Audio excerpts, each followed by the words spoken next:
제사장과 레위 사람에게 돌아갈 분깃에 대한 이야기, 그리고 선지자에 대한 이야기가 오늘의 중심 주제입니다.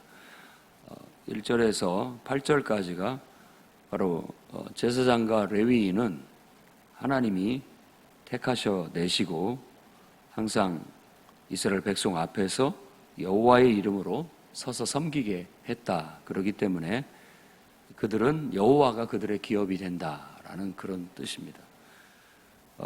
그래서 이스라엘 백성이 드리는 희생 제물, 그리고 또 첫 열매, 이런 것들이 일부가 그들에게 소유로 돌아가게 된다라는 제도를 정하게 되는 겁니다. 물론 신약에서는 이제 사역자들에 대해서 사역과 사역의 필요를 공급해야 된다라는 점에 대해서 얘기를 합니다. 특히 바울의 서신을 보면 바로 이와 같은 헌금을 복음을 위한 헌신으로 그렇게 완곡하게 얘기를 합니다. 그러니까 교회에서 물질 얘기를 하고, 물질이라는 말도 이렇게 완곡하게 말하기 위해서 물질이라고 얘기를 하는 겁니다. 사실 돈 얘기를 한다라는 것이 적합하지 않기 때문에 항상 그렇게 말하지 않고 우리가 복음을 위한 헌신, 너희들이 복음에 참여했다, 이런 식으로 얘기를 하고 있어요. 그래서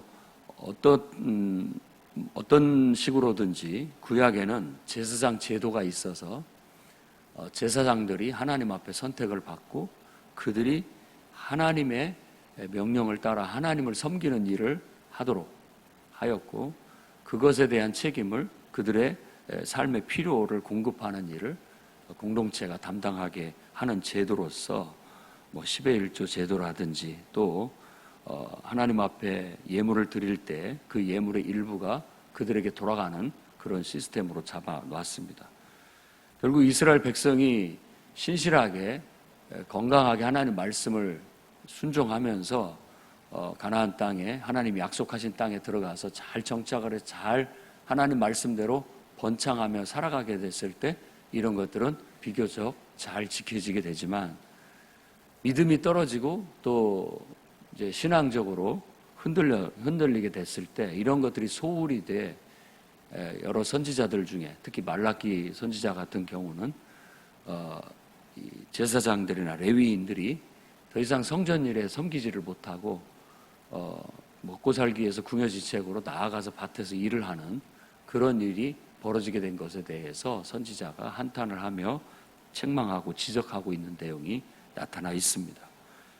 그러니까 오늘날도 똑같아요. 교회의 모든 하나님 앞에 구원받은 성도들이 하나님 앞에 은혜를 받고 신실한 믿음 속에서 축복을 받으면서 살아가면서 또 힘대로 하나님 앞에 하나님의 사역과 또 사역자들을 위해서 헌신하고, 그걸 통해서 교회가 살림을 하고 또 사역이 이루어지고 사역자들의 필요가 공급되어지면 다 모든 게 아름답고 풍성하게 이루어질 수 있다라고 그렇게 믿습니다. 그러나 우리가 하나님 앞에 이 말씀대로 한다면, 하나님이 어떤 주신 말씀대로 우리가 순종하지 못하게 되면 우리도 어렵게 되게 되고, 그것으로 인해서 또 어려우니까 더 헌신도 못하게 되고, 그러니까 교회도 어려워지고, 그러니까 모든 것들이 다 어려워지는 그런 방향으로 가게 됩니다. 우리는 선순환으로 갈 수 있도록 매사 다른 사람 신경 쓸 거 없이 내 스스로가 항상 하나님 앞에 바르게 그저 말씀대로 또 복음의 원리대로 하나님을 섬기는 신실한 삶을 살아가도록 힘쓰므로 인하여 하나님의 나라가, 하나님이 세우신 교회가 어려움이 없이 항상 풍족한 가운데 하나님의 일을 해나갈 수 있도록 그렇게 되기를 함께 기도하며 나아갈 수 있었으면 좋겠습니다. 그 다음에 9절부터 이제 22절까지를 전체적으로 본다면 선지자에 대한 얘기입니다. 물론 9에서 14절 말씀에 보면 여기에서는 하나님이 가증히 여기시는, 주신 땅에서 가증한 행위를 본받지 말아라 라는 말로 이방 신을 섬기거나 또 신접한 자, 점쟁이, 바로 이런 이야기를 합니다. 그들이 기륭을 말하고 또 점을 쳐주는 그런 일들을 하는 겁니다. 이게 선지자가 해야 할 역할을 하는 거예요. 선지자가 할 역할을. 선지자라고 한다면은 저는 이렇게 봐야 된다고 생각합니다.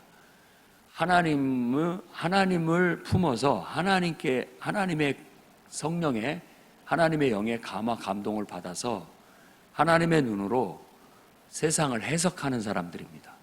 해석을 해주는 사람들이에요. 그래서 어떤 사건이 일어나게 됐을 때 그 사건에 대한 해석을 하게 되는 겁니다. 그러니까 일단 기록된 하나님의 말씀이 있어요. 레위 사람들 또 제사장을 통해서 하나님이 주신 율법서, 그러니까 우리로 말한다면 성경 말씀, 성경이라는 교리를 늘 가르치고 보급하는 일을 이 제사장들이 하는 겁니다. 제사장들을 통해서 교육하고 기록된 성경을 가르치고, 그래서 그 가르친 대로 실천할 수 있도록 하게끔 만드는 역할을 합니다. 그래서 이 레위인들은 각 지파에 이렇게 다 흩어져서 살게 돼 있어요. 그들을 통해서 요즘으로 말하자면 교육이 이루어진 겁니다.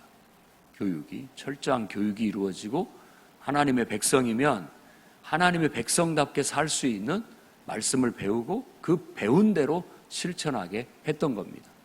그 다음에 이게 잘 실천되고 있느냐라는 해석은, 평가 혹은 해석은 선지자들을 통해서 하시는 겁니다. 선지자를 통해서. 그래서 하나님의 감동의 말씀이, 주어진 계시의 말씀이 있고 또 지금 되어지는 일들, 사건들이 있습니다. 그 속에 하나님의 마음과 하나님의 눈으로 그것을 해석하고 평가하고 또 나아갈 길을 보여주는 역할. 그러니까 어찌 보면 그 점쟁이들이 하는 역할을 하는 겁니다. 그래서 좀 얼핏 비슷한 것이 있어요. 그러나 우리가 알아야 할 것은 이게 바로 그 하나님이 아닌 다른 신에 의해서, 다른 신, 하나님이 아닌 다른 것에 의해서 점을 치고 해석하는 것은 거짓 선지자입니다. 거짓 예언이에요. 거짓 예언. 그게 첫 번째 케이스고, 그 다음에 15절부터 이제 쭉 얘기하는 부분에서도 이제 나와 같은 선지자를 일으킬 것이다 라고 함으로써 선지자의 최초의 전형적인 모습은 모세로 얘기를 하는 겁니다. 모세가 시내산에서 기도하며 하나님께 계시를 받아서 이 백성이 가야 할 길을 밝히고 또 하나님의 뜻을 전달해 주는 것처럼. 그래서 예언자라는 말은 미리 예자를 써서 미래에 되어질 일들을 미리 말하는 사람이 아니라 맡길 예자를 써서 하나님이 하나님의 말씀을 주신 거예요. 그래서 과거에 대한 해석도 주시고 현재에 대한 해석도 주시고 미래에 대한 해석도 주시는 거예요. 근데 우리가 보통 예언하면 미래에 대한 해석만 갖고 예언이라고 이렇게 폭 좁게 생각을 하는 겁니다. 예언자라고 성경에서 선지자라고 말하는 것은 하나님이 그에게 말씀을 맡겼다라는 의미예요. 그래서 반드시 하나님이 주신 말씀을 하는지 안 하는지, 그 말씀이 하나님께로부터 주어졌는지 자기로부터 나왔는지를 구분을 해야 된다라는 걸 얘기합니다. 그래서 또 다른 면에 있어서 거짓 선지자는 하나님께서 주신 말씀이 아닌, 하나님에 의해서 해석되어진 말씀이 아닌 것을 자기가 자기식으로 자의적인 해석을 해서 말하는 것에 대해서도 거짓 선지자라고 얘기를 하고 있는 겁니다. 이제 왕이 세워지고 왕국 시대 때 그런 일들이 나타납니다. 그래서 대표적인 경우가 에레미야 선지자와 하나냐라고 하는 선지자가 서로 대립을 하는 경우가 생기게 됩니다. 에레미야 선지자는 다른 예언을 했고, 이 하나냐 선지자는 이제 그때 당시가 시드기야 왕 때예요. 뭐 이미 나라가 바벨론에 의해서 초토화되고 이제 말하자면 그들이 세운 왕이 세워져 있는 그런 시국이었죠. 그러니까 에레미야는 그저 바벨론에 복종하십시오라고 얘기를 해요. 이게 하나님의 큰 뜻 안에 있기 때문에 그걸 받아들이라고 얘기를 하는 겁니다. 그러나 하나냐는 그러지 않습니다. 정반대로 얘기하는 거예요. 이게 좀 국수주의적인 입장에서 2년 후에 포로로 끌려간 사람을 하나님께서 다 돌려보내 주실 것이다 라고 그렇게 긍정적인 예언을 합니다. 그랬을 때 서로 대립을 하게 되는데, 그때 이 지금 하는 말씀, 어떤 선지자가 옳으냐, 그러니까 그 말이 하나님께로부터 온 건지 사람에게 온 건지 어떻게 알 수 있느냐라고 했을 때, 증언도 없고 또 성취함도 없으면 여호와께서 하신 것이 아니다.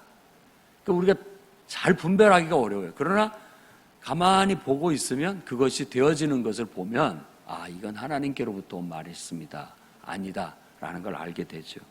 결국 하나냐는 그렇게 한 자기 말에 목숨을 걸었고 결국은 그는 죽고 맙니다.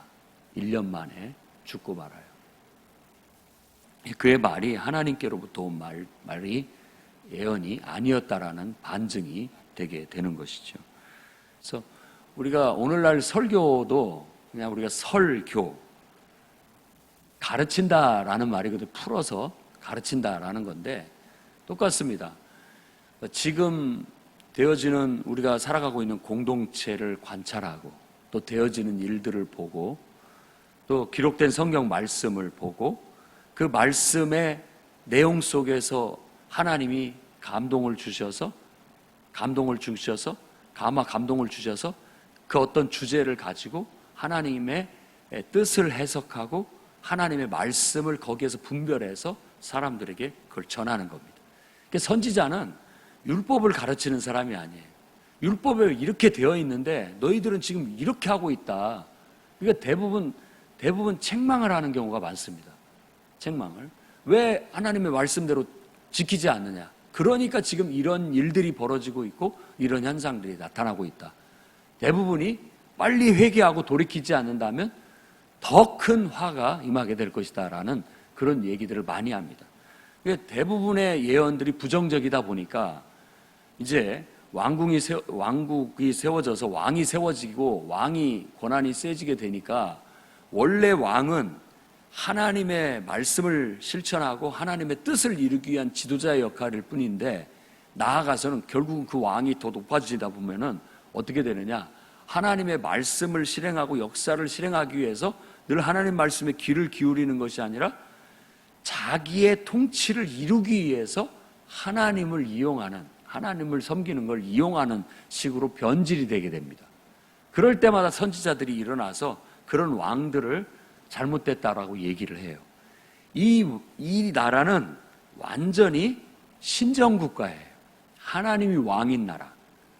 인간을 왕으로 세웠지만 진정한 의미에서 세상에서 말하는 왕이 아니라 이 왕은 하나님의 뜻대로 다스리고 하나님의 역사를 이루기 위해서 필요한 지도자일 뿐인 거예요.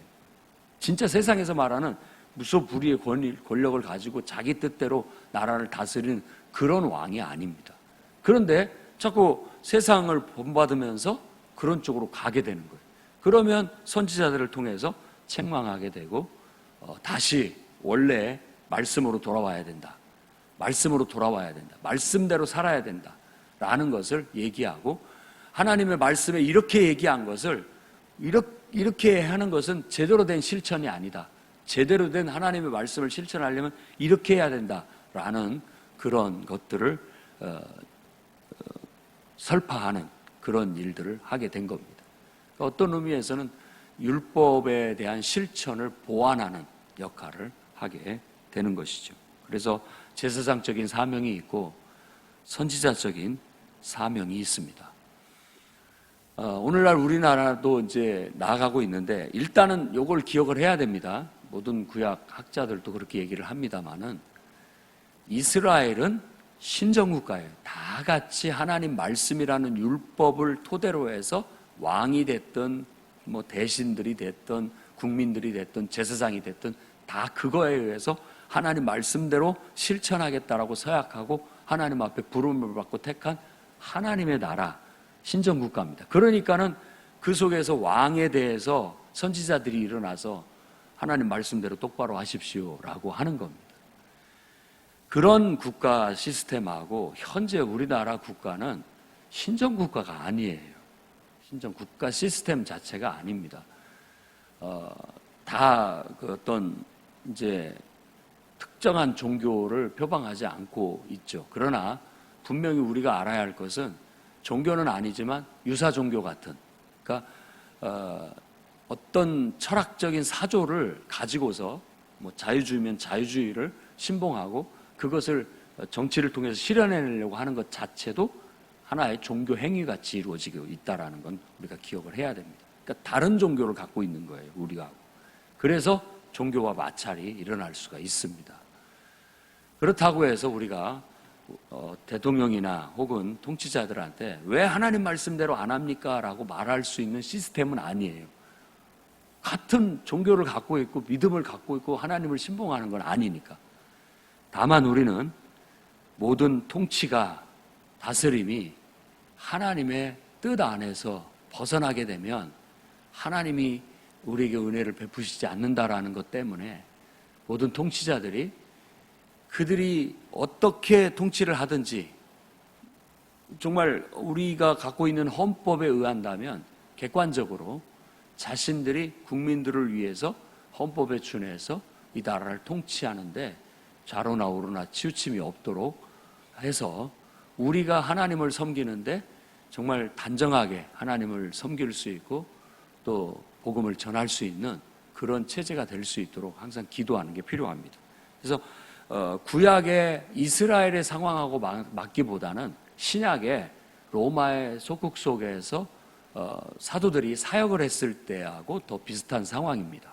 로마의 황제가 있었지만 그 속에서 복음을 전했던 이스라엘 사도들의 사역에 맞게끔 교회는 오늘날도 사역을 해야 된다라는 것입니다.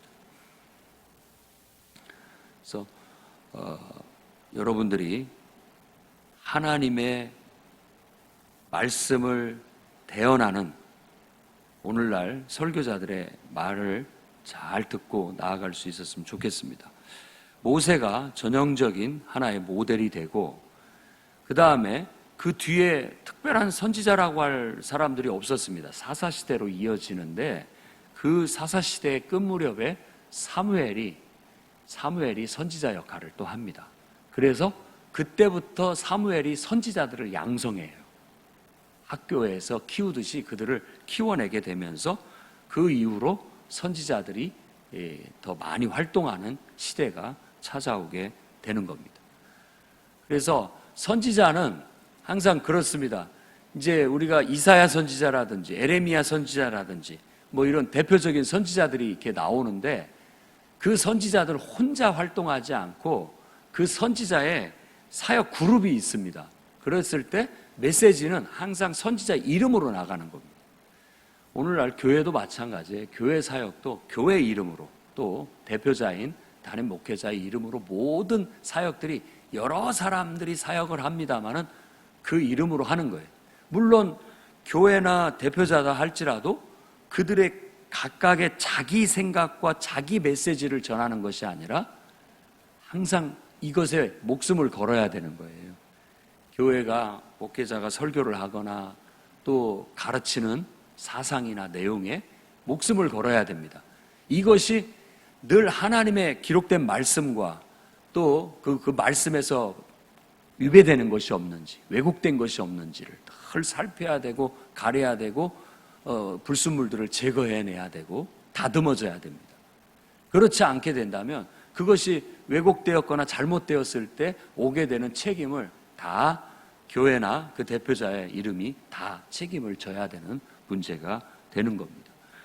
그리고 이제 하나님의 말씀을 준해서 그 말씀을 해석하고 성도들의 삶에 적용시켜서 성도들을 실천하게끔 하는 것들도 철저히 묵상되어져야 되고 또 곱씹어야 되고 정선되어져야 되고 다듬어져서 나와야지 그냥 함부로 이렇게 얘기를 했다가 그것이 하나님의 말씀에도 위배되고 또 하나님의 성령의 감화 감동에도 맞지 않고 그런 속에서 그것들이 자신의 자의적인 자기 생각, 너무나 자기 생각이 지배적이어서 나오게 됐을 때 문제가 될 수 있게 되는 겁니다.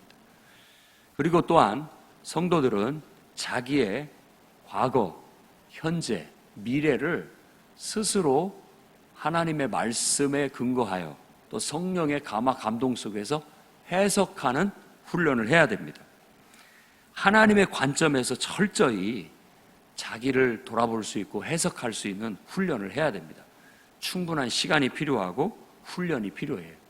그래야만 하나님의 말씀을 가르칠 수 있고 설교할 수 있습니다. 그러니까 교회 공동체 안에서 누구든지 사역자가 되기를 원한다면, 또 하나님 앞에 말씀 사역을 하기를 원한다면 이 충분한 시간을 통해서 훈련을 받아야 됩니다. 하나님의 말씀과 기록된 말씀과 철저히 성령 안에서 하나님과 내가 동일시된 상태에서 하나님 말씀을 해석하고 우리에게 주어진 삶의 일들, 또 여러 사람들이 하는 말들 속에 그것들을 하나님의 관점으로 해석해낼 수 있는 능력을 키워가야 돼요. 그래야 쓰임받을 수 있습니다. 안 그러면 기분 나쁘다고 막 이런 말을 전하고, 또 뭐 누구한테 어떤 소리 들었다고 해서 그거에 혹해가지고 막 이런 말을 전하고, 이런 게 아니에요.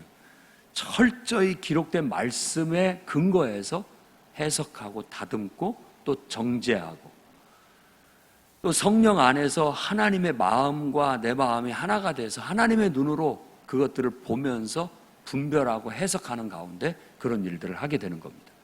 성령의 은사들에는 말씀의 은사가 있죠. 지혜의 말씀, 지식의 말씀, 그리고 영들 분별함의 은사, 이런 것들이 있습니다.